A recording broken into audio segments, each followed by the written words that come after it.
Hey guys ఎలా ఉన్నారు? ఒకసారి ఈ వీడియోస్ చూడండి.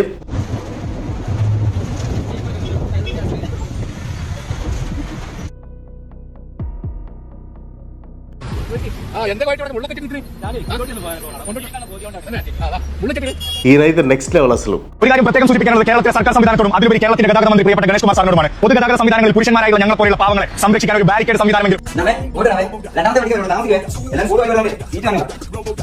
చూసారుగా, ఇవన్నీ ఫ్యాన్సీ డ్రెస్ కాంపిటీషన్స్ అనుకుంటారేమో, అస్సలు కాదు.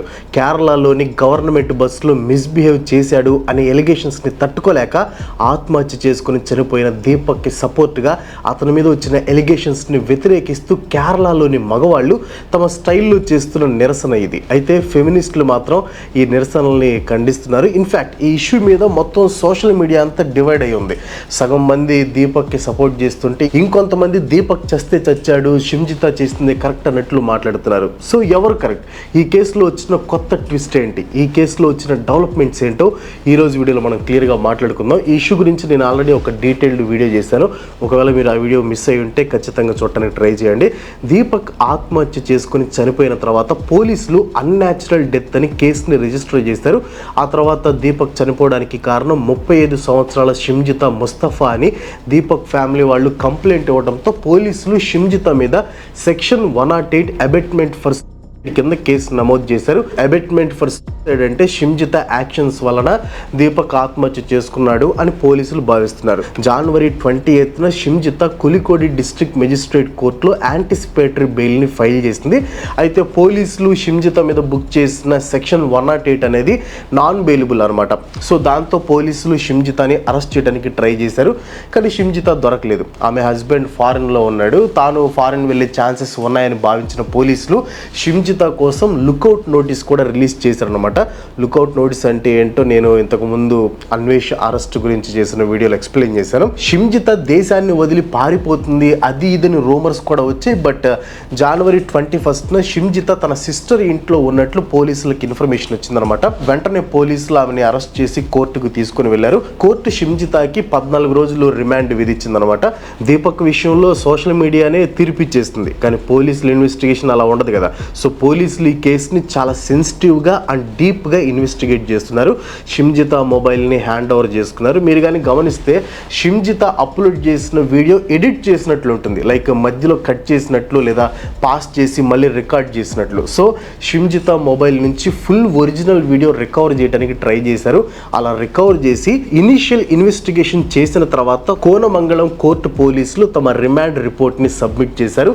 ఈ రిమాండ్ రిపోర్ట్లో పోలీసులు కన్ఫర్మ్ చేసిన విషయం ఏంటంటే ఆ రోజు బస్సులో షిమ్జిత మొత్తం 7 వీడియోలు తీసింది, కానీ ఆ 7 వీడియోస్లో కేవలం ఒక్క వీడియోని మాత్రమే అప్లోడ్ చేసింది. అంతేకాదు బస్సులో సీసీటీవీ ఫుటేజ్ని గ్యాదర్ చేయడంతో పాటు బస్సులో ట్రావెల్ చేసిన ఐ విట్నెస్ల దగ్గర నుంచి పోలీసులు స్టేట్మెంట్ తీసుకున్నారనమాట. సీసీటీవీ ఫుటేజ్లో దీపక్ ఇంకా షిమ్జిత ఇద్దరు కూడా బస్సు ఎక్కుతున్నట్లు ఉందంట. అండ్ ఆ ఎక్కే టైంలో కానీ బస్ జర్నీ టైంలో కానీ దీపక్ నుంచి ఎటువంటి మిస్బిహేవియర్ కనిపించలేదని పోలీసులు కోర్టుకి ఇచ్చిన రిపోర్ట్లో మెన్షన్ చేశారు. ఐ విట్నెస్ల లిస్టులో జస్ట్ బస్ క్రూని మాత్రమే పోలీసులు క్వశ్చన్ చేశారు.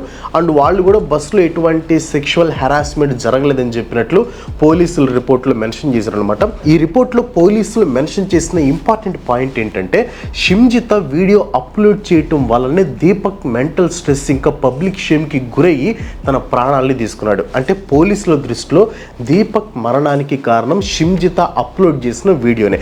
అఫ్ కోర్స్ ఇది పోలీసుల ప్రిలిమినరీ రిమాండ్ రిపోర్ట్, కోర్టు ఇంకా ఎటువంటి డెసిషన్ తీసుకోలేదు. కానీ ఎవిడెన్స్లన్నీ షిమ్జితకి వ్యతిరేకంగానే ఉన్నాయి. మైండ్ పోయే ట్విస్ట్ ఏంటంటే దీపక్ చనిపోయిన తర్వాత ఎప్పుడైతే పోలీసులు షిమ్జిత మీద కేసు రిజిస్టర్ చేసి ఎఫ్ఐఆర్ ఫైల్ చేశారో అప్పుడు షిమ్జిత చనిపోయిన దీపక్ మీద సెక్షువల్ హెరాస్మెంట్ కంప్లైంట్ ఫైల్ చేస్తుంది. అది కూడా ఈమెయిల్ ద్వారా. కానీ యాజ్ ఆఫ్ నౌ పోలీసులు షిమ్జిత ఇచ్చిన కంప్లైంట్కి సంబంధించి ఎటువంటి ఎఫ్ఐఆర్ ఫైల్ చేయలేదు. ఇన్సిడెంట్ జరిగిన వెంటనే కంప్లైంట్ ఇవ్వకుండా ఒక తప్పు చేసిన షిమ్జిత దీపక్ చనిపోయిన తర్వాత కంప్లైంట్ ఇచ్చి ఇంకా పెద్ద తప్పు చేస్తుంది. సో క్లియర్గా కేసు నుంచి తప్పించుకోవడానికి షిమ్జిత ఈ కంప్లైంట్ ఇచ్చింది. సో ఇవి యాజ్ ఆఫ్ నౌ ఉన్న అప్డేట్స్. కానీ ఈ ఇష్యూ మీద జనాల ఒపీనియన్ అనేది డివైడ్ అయ్యి ఉన్నాయన్నమాట. ఒపీనియన్స్ డివైడ్ అయి ఉండటంలో ఏ తప్పు లేదు. ఎందుకంటే దీపక్ తప్పు చేశాడా లేదా అనేది ప్రూవ్ అవ్వలేదు. అండ్ దీపక్ చావుకి షిమ్జితాయే డైరెక్ట్గా కారణం అనేది కూడా ఇంకా కోర్టులో ప్రూవ్ అవ్వలేదు. సో డిఫరెంట్ ఒపీనియన్స్ ఉండటం, డిబేట్స్ జరగటం ఇవన్నీ ఓకే. కానీ ఈ ఇష్యూ మీద ఆర్గ్యుమెంట్స్ చేసేవాళ్ళు దీనిని సోలో ఇష్యూలా కాకుండా జనరలైజ్ చేసి మాట్లాడుతున్నారు. సరే, ఫస్ట్ ఫన్నీగా ప్రొటెస్టులు చేస్తున్న వాళ్ళ గురించి, ఇంకా వాళ్ళకి సపోర్ట్ చేస్తున్న వాళ్ళ గురించి మాట్లాడతాం. వీళ్ళు నార్మల్గా ప్రొటెస్ట్ చేస్తే ఓకే, కానీ మరి చేతులకి క్రికెట్ ప్యాడ్లు, చేతికి ముళ్ళ కంచెలు పెట్టుకొని బస్సులు ఎక్కుతారు. సో వీళ్ళని సపోర్ట్ చేసే వాళ్ళకి నా నుండి ఒకటే క్వశ్చన్. రోజు ఇండియాలో ట్రైన్లలో, బస్సులలో ట్రావెల్ చేసే కొన్ని లక్షల మంది ఆడవాళ్ళు, వందలు వేలు కాదు కొన్ని లక్షల మంది ఏజ్తో సంబంధం లేకుండా హెరాస్మెంట్కి గురవుతున్నారు. దీన్ని ఎవరు వ్యతిరేకించలేరు. మరి రోజు ఎవడు పడితే వాడు ఎలా పడితే అలా టచ్ చేస్తూ మిస్బిహేవ్ చేస్తున్నప్పుడు ఆడవాళ్ళు కూడా ప్రొటెస్ట్ చేయాలి అని డిసైడ్ అయితే వాళ్ళు ఏం చేయాలి? దీపక్కి జరిగింది అన్యాయమే. అతను ఏ తప్పు చేసి ఉండడు. అతనికి సపోర్ట్ తెలపడంలో ఎటువంటి తప్పు లేదు. ఇన్ఫ్యాక్ట్ నేను కూడా దీపక్ తప్పు చేసి ఉండడు అని నమ్ముతున్నాను. కానీ దీపక్ని సపోర్ట్ చేయడం కోసం ఉమెన్ సేఫ్టీని ఒక సిల్లీ ఇష్యూ లాగా చేయటం ఎంతవరకు కరెక్ట్ అనేది నా పాయింట్. ఇప్పుడు వీళ్ళు క్రికెట్ ప్యాడ్లు, కార్డు బోర్డులు కట్టుకొని బస్సులు ఎక్కుతున్నారంటే వాళ్ళ దృష్టిలో బస్సులు ఎక్కే ఆడవాళ్ళందరూ ఫేక్ మొలస్టేషన్ కేసులు పెట్టడానికి ట్రై చేస్తున్నట్ట. అండ్ ఇది ఒక సీరియస్ అండ్ సెన్సిటివ్ ఇష్యూ. నేరం రుజువు కాకుండానే ఒక వ్యక్తి తనకి తాను శిక్ష వేసుకొని ప్రాణం కోల్పోయాడు. ఇలా ప్యాడ్లు, కార్డు బోర్డులు కట్టుకొని ప్రొటెస్ట్ చేయడం వల్ల సీరియస్ ఇష్యూ కాస్త మోకరీ అయిపోతుంది. అంటే సిల్లీగా అనిపిస్తుంది. వీళ్ళు చేసేది దీపక్కి సపోర్ట్గా కాకుండా ఆడవాళ్ళని, వాళ్ళ సేఫ్టీని సిల్లీ ఇష్యూస్గా పోర్ట్రే చేస్తున్నట్లు ఉంది. ఒకసారి ఆలోచించండి, నిజంగా హెరాస్మెంట్ని ఫేస్ చేసిన వాళ్ళు ఇలాంటి సిల్లీ ప్రొటెస్ట్లను చూస్తే ఎలా ఫీల్ అవుతారు? వాళ్ళు ఫేస్ చేసిన భయం, బాధ అంతా ఒక జోక్ అయిపోతుంది కదా. సో నా పాయింట్ ఏంటంటే దీపక్కి సపోర్ట్ చేయటం, మెన్స్ రైట్స్ కోసం పోరాటం ఓకే, కానీ దాన్ని ఎక్స్ప్రెస్ చేసిన విధానం కరెక్ట్గా లేదు. కానీ నన్ను అడిగితే మహిళా కమిషన్ ఉన్నట్టు మగవాళ్ళ కమిషన్ కూడా ఒకటి రావాలి. ప్రజెంట్ టైమ్స్లో అది చాలా అవసరం. రోజు న్యూస్లో మనం చూస్తూ ఉన్నాం కదా, లవర్తో కలిసి హస్బెండ్ని చంపేస్తున్న కేసులు కానీ, భర్తల పైన పెడుతున్న ఫేక్ కేసెస్ కానీ చాలా పెరిగిపోతున్నాయి. సో మహిళా కమిషన్ లాగే మగాళ్ళ కమిషన్ కూడా ఒకటి రావాలని ఫైట్ చేయాలి, రావాలి కూడా. ఇంకా నెక్స్ట్, షిమ్జిత చేసింది కరెక్ట్ అని సపోర్ట్ చేస్తున్న వాళ్ళ దగ్గరికి వద్దాం. స్టార్టింగ్లోనే చెప్పాను, నాకు దీపక్ ఏ తప్పు చేయలేదు అనిపించిందని. బికాస్ ఆఫ్ దట్ వీడియో నేను ఎవరిని సపోర్ట్ చేయకుండా ఈక్వాలిటీ ప్రిఫరెన్స్ ఇస్తాను, కానీ ఈ పర్టికులర్ ఇన్సిడెంట్లో ఆ వీడియో చూసి నాకు దీపక్ ఏ తప్పు చేయలేదు అనిపించింది. సో అది నా పర్సనల్ ఒపీనియన్. అలాగే షిమ్జితాన్ని సపోర్ట్ చేసే వాళ్ళకు కూడా పర్సనల్ ఒపీనియన్ ఉంటుంది. అండ్ సో కాల్డ్ ఫెమినిస్టులకి ఇంకొంచెం ఎక్కువ స్ట్రాంగ్గా ఒపీనియన్ ఉంటుంది, విచ్ ఈజ్ వెరీ నార్మల్. కానీ చస్తే చచ్చాడు, ఇప్పుడు అందరికీ తెలిసిస్తుంది అని అనటం ఎంతవరకు కరెక్ట్ చెప్పండి? ఈ పోస్ట్ చూడండి. దీపక్ డెత్ న్యూస్ని ట్యాగ్ చేసి గుడ్ రిడెన్స్ అంటుంది. అంటే దీపక్ ఆత్మహత్య చేసుకుని చనిపోవటం ఈవిడికి మంచిదంట. ఆడవాళ్ళని అసభ్యంగా టచ్ చేసే వాళ్ళ చేతులు, కాళ్ళు నరికేయాలని నేను ఒప్పుకుంటా. కానీ ఒక మనిషి తప్పు చేశాడో లేదో ప్రూవ్ అవ్వకుండా ప్రాణాలు పోగొట్టుకున్నాడు, కనీసం జాలి కూడా లేకుండా పోతే పోని అన్నట్లు మాట్లాడుతుంది. అంటే ఒక మగవాడి ప్రాణం విలువ ఇదేనా? తప్పు చేశాడో లేదో కూడా ప్రూవ్ చేయాల్సిన అవసరం లేదు, చచ్చిపోవాలి అంతే అంటుంది. మరి ఇంకొక ఆవిడ ఉన్నారు, ఫేమస్ సింగర్ చిన్మయి గారు. యాక్చువల్ ఆవిడ గురించి ఈ వీడియో చేసినప్పుడు చెప్పాను, ఆవిడ చేసే ఫైట్ కరెక్టే అయినా కొన్నిసార్లు ఆమె చేసే కామెంట్స్ కొన్ని ఎక్స్ట్రీమ్గా ఉంటాయి. కానీ ఈసారి మాత్రం ఈమె ఇష్యూని అడ్రస్ చేసిన తీరు ఎక్స్ట్రీమ్ కాదు, అసలు హార్ట్లెస్గా అనిపించింది నాకు. ఆమె ఈ వీడియో పెట్టారు తన ఎక్స్ హ్యాండిల్లో.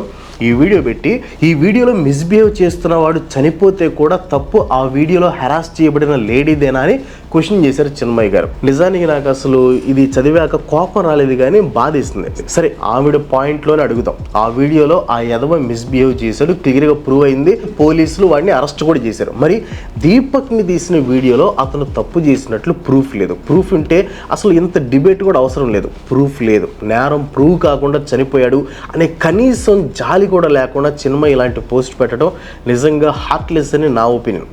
జస్ట్ నా ఒపీనియన్. దీపక్ని తప్పు పట్టాలని చాలా విధాలుగా ట్రై చేస్తున్నారు. లైక్ ఎల్బోతో ఉమెన్ని బస్సులలో, ట్రైన్లలో టచ్ చేయడం అనేది మగాళ్ళు యూజ్ చేసే టెక్నిక్ అని, దీపక్ కూడా అదే టెక్నిక్ని యూజ్ చేశాడని చాలామంది అంటున్నారు. ఎంత సిల్లీగా ఉందంటే ఇది అసలు. ఓకే, నిజంగా అలా ఎల్బో టెక్నిక్ని యూజ్ చేసి ఎదవలు ఉంటారు, కానీ దీపక్ కేసులో బస్ చాలా క్రౌడెడ్గా ఉండటం వల్లనే అతను ఎల్బో వెనక్కి వచ్చిందనే పాయింట్ మాత్రం వీళ్ళు ఒప్పుకోవట్లేదు. జస్ట్ వాళ్ళ ఉద్దేశంలో అందరూ అలా ఎల్బోతో చేస్తారు. సో యాజ్ ఏ హెరాసర్గా దీపక్ దీపక్ కూడా అలా టచ్ చేశాడు. సరే అదే కరెక్ట్ అనుకుందాం, అందరూ హెరాసర్స్ లాగే దీపక్ కూడా చేశాడు. మరి అందరూ విక్టిమ్స్ లాగా కాకుండా షిమ్జిత నవ్వుతూ వీడియో ఎందుకు తీసింది? వీడియోని అంతే అప్లోడ్ చేయకుండా మధ్యలో కట్ చేసి ఎందుకు అప్లోడ్ చేసింది? అందరూ విక్టిమ్స్ లాగా వీడియో తీసిన తర్వాత దీపక్ని షర్టు పట్టుకుని ఎందుకు నిలదీయలేదు? బికాజ్ వీడియో ప్రూఫ్ ఉన్న ప్రతి విక్టిమ్ కూడా వెంటనే తప్పు చేసిన వాళ్ళని లాగిపెట్టి కొట్టడం మనం చూసాం. మరి షిమ్జిత ఎందుకు అలా చేయలేదు?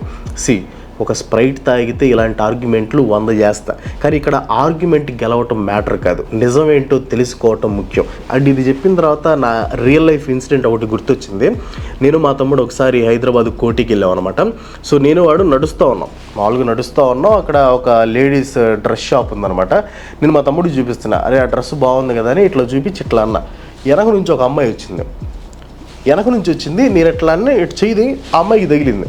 తగలంగానే నా దగ్గరికి వచ్చి ఏందనేది, నేను చూడలేదు, నేను అటు చూస్తూ ఉన్నాను, మీరు వెనక నుంచి వచ్చారంటే అమ్మాయి హిందీలో మాట్లాడుతుంది. దరిద్రం ఏంటంటే హైదరాబాద్లో కొంతమంది తెలుగు అసలు మాట్లాడరు, ఓన్లీ హిందీ మాట్లాడతారు, మనకి హిందీ తోడ ఆత.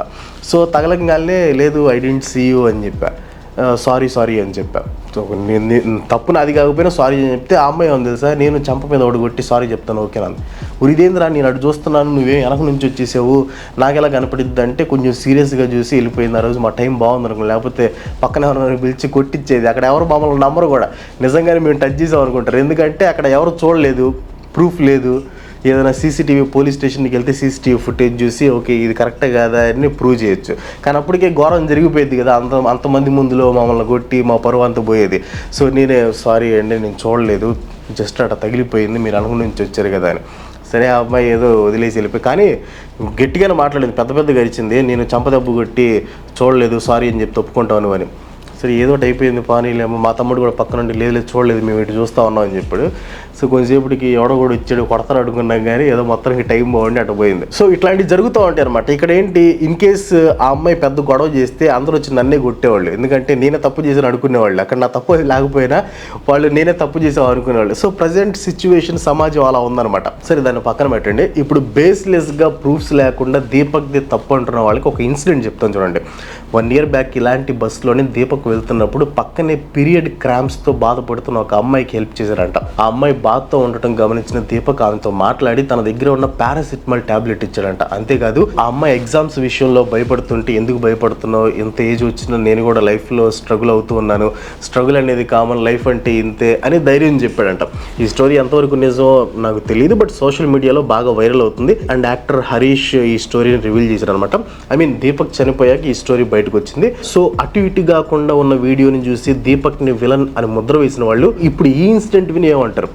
బేసిక్ గా ఏంటంటే ఈ సోలో ఇష్యూని ఒక స్టేజ్ గా మార్చేసి ఫైట్ చేస్తున్నారు. దీపక్ కి సపోర్ట్ చేసే వాళ్ళు వచ్చేసి హెరాస్మెంట్ అని ఎలిగేషన్స్ చేసే ఆడవాళ్ళందరూ ఫేక్ అని ప్రూవ్ చేయాలి అని ఫైట్ చేస్తుంటే, షిమ్జితాకి సపోర్ట్ చేసే వాళ్ళేమో మగాళ్ళందరూ మృగాలు, మగాళ్ళందరూ ప్రిడేటర్లే అని ప్రూవ్ చేయాలని చూస్తున్నారు. ఇక్కడ దీపక్ ని ఒక పర్సన్ లాగా కాకుండా ఒక సింబల్ లాగా మారుద్దాం అని ట్రై చేస్తున్నారు. అండ్ సేమ్ షిమ్జితాని కూడా అక్యూజ్డ్ లాగా కాకుండా సింబల్ లాగా మార్చడానికి ట్రై చేస్తున్నారు.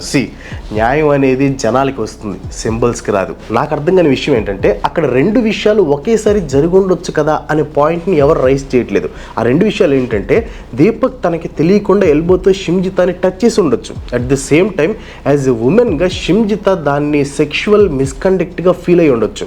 మేబీ ఆమెకి ఇంతకు ముందు అలాంటి ఎక్స్పీరియన్స్ ఎదురవటం వల్ల లేదా అలాంటి ఇన్సిడెంట్స్ గురించి వినటం వల్ల తాను హెరాస్మెంట్కి గురవుతున్నాను అని ఫీల్ అయిందేమో. ఇలా ఎవరు ఆలోచించట్లేదు, ఎందుకంటే మనకి హీరోస్ అండ్ విలన్సే కావాలి, ఏదో ఒక సైడ్ తీసుకొని ఫైట్ చేయాలి. దీన్నే కన్ఫర్మేషన్ బయాస్ అంటారు. అండ్ ఈ ఇన్సిడెంట్ వల్ల షిమ్జిత తీసినట్లు వీడియో తీయటం కరెక్ట్ కాదు అనే ఫీలింగ్ ఆడవాళ్ళలో వస్తుందేమో. అసలు ఆ ఫీలింగ్నే రానివ్వకండి. లాస్ట్ వీడియోలో చెప్పాను, మళ్ళీ చెప్తున్నాను, మీరు హెరాస్మెంట్కి గురవుతున్నారు అనిపిస్తే ఖచ్చితంగా వీడియో తీయండి యాజ్ ఎ ప్రూఫ్. ఎందుకంటే హెరాస్మెంట్ కేసెస్లో వీడియో ప్రూఫ్స్ ఉంటేనే పోలీసులు ఫాస్ట్గా యాక్షన్ తీసుకోగలుగుతారు. కానీ షిమ్జిత చేసినట్లు మిస్టేక్ చేయకండి.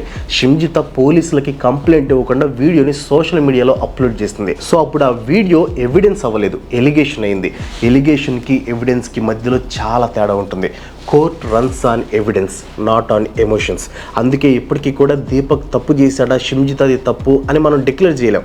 ఆ పని పోలీసులది. అందుకే ప్రతి ఎవిడెన్స్ని గ్యాదర్ చేస్తున్నారు పోలీసులు. ఈ ఇన్సిడెంట్ మీద అండ్ దీపక్ ఆత్మహత్య మీద పూర్తిగా విచారణ చేసి వారం రోజుల్లో నివేదిక ఇవ్వాలని Kerala human rights commission north zone డిఐజీని ఆదేశించిందనమాట. సో 1 వీక్ తర్వాత నెక్స్ట్ అప్డేట్ ఏంటో తెలుస్తుంది. ఆ వచ్చిన వెంటనే మీకు చెప్పేస్తాను. అది మిస్ అవ్వకుండా ఉండాలంటే వెంటనే మన ఛానల్ని సబ్స్క్రైబ్ చేసుకోండి. So that's all today.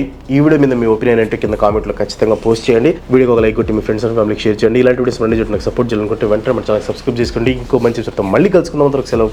Bye bye.